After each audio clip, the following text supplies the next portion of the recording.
Lembaga Menara Pengawal memproduksi Alkitab di Jepang,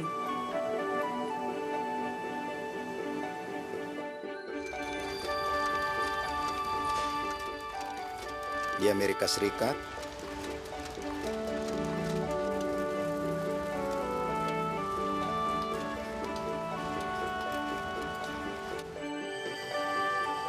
di Brasil, dan di negeri-negeri lain.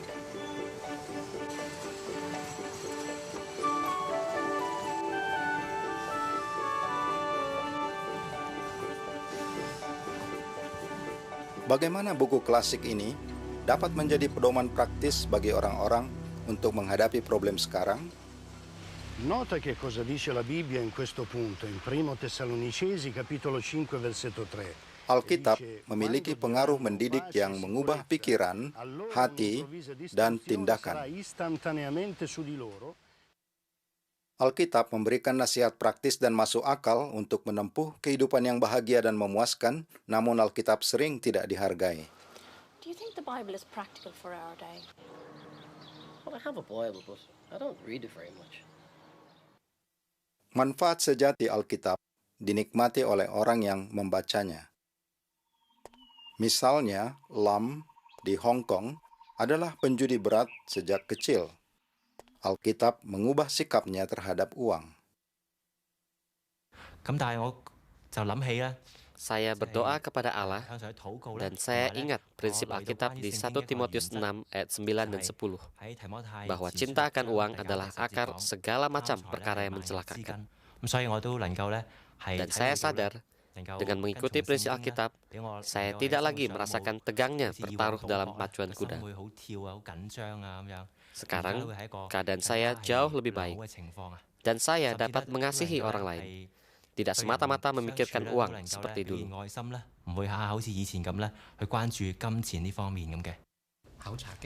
Wendy, yang pisah dari suaminya, menemukan kedamaian dalam keluarga dengan mempelajari firman Allah. Saya ingat definisi Alkitab tentang kasih. Kasih itu panjang sabar dan baik hati, tidak mencatat kerugian. Sungguh beda dari pandangan dunia tentang kasih. Dan hal itu sangat membantu kami sebagai suami istri. Karena kami selalu mendahulukan kepentingan pasangan kami. Keadaan kami sekarang jauh lebih baik. Di Brasil, Caesar menempuh kehidupan amoral. Segalanya berubah sewaktu ada yang memperlihatkan Alkitab kepadanya. Pada awal pelajaran, ia menekankan ayat di Efesus tentang kewajiban suami terhadap istri, kasihi istrimu, perlakukan ia dengan baik. Saya merasa terhibur karena inilah yang saya cari. Saya ingin menjadi pria bermoral, saya punya istri yang selayaknya diperlakukan dengan baik karena ia selalu loyal dan tunduk, terpelajar, sopan dan bertata krama. Saya melihat bahwa ajaran moral Alkitablah yang dapat memperbaiki kehidupan saya.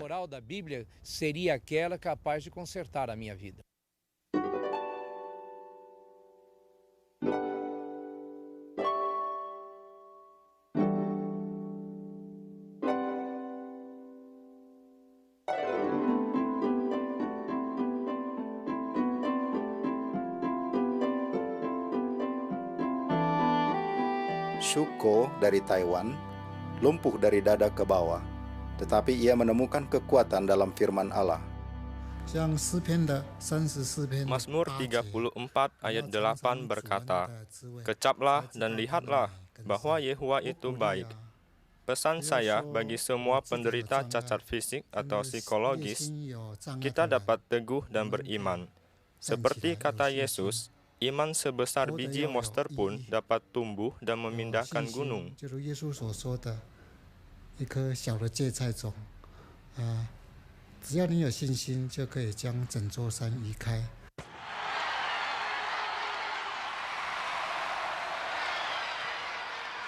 Kazuhiro menjadi jutawan dari balap sepeda, tapi ia hampir kehilangan keluarga dan kesehatannya.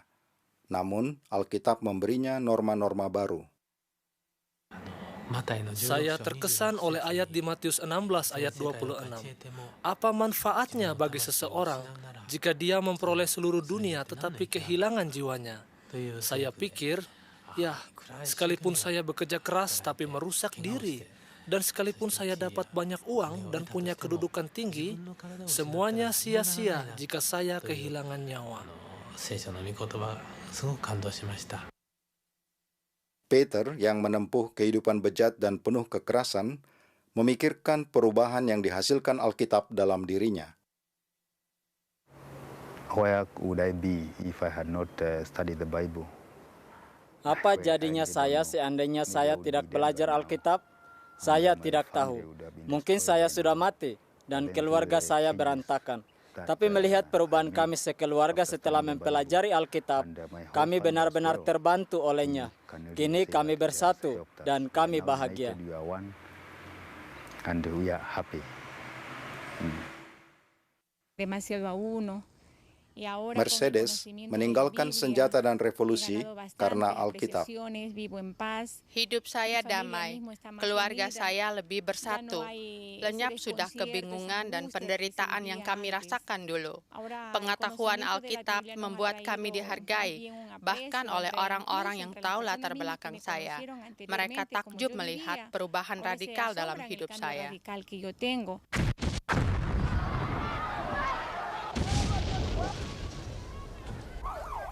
Bahkan di negeri-negeri yang diporak-porandakan kebencian, orang-orang menemukan jalan keluar bagi problem tersulit mereka.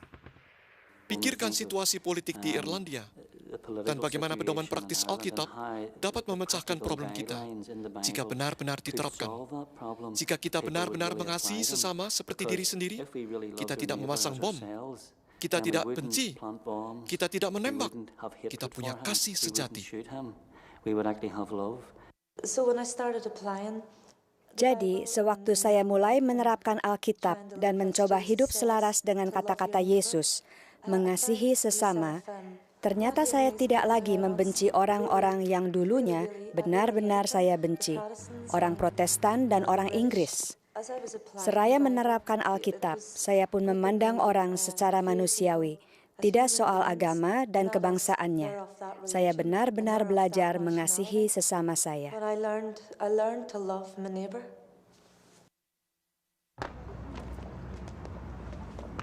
Di Israel, orang Yahudi dan Arab telah belajar untuk berkumpul dengan damai.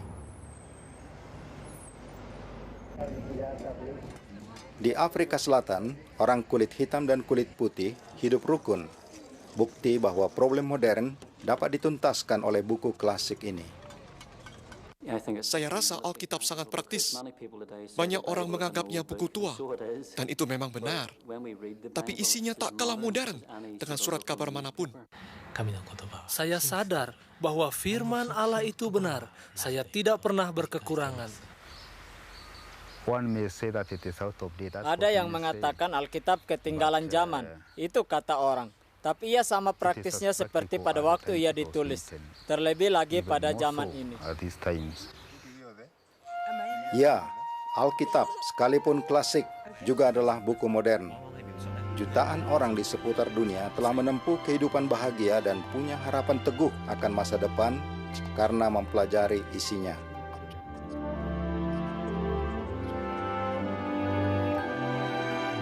Mereka sendiri telah merasakan kata-kata Alkitab bahwa segenap tulisan kudus bermanfaat.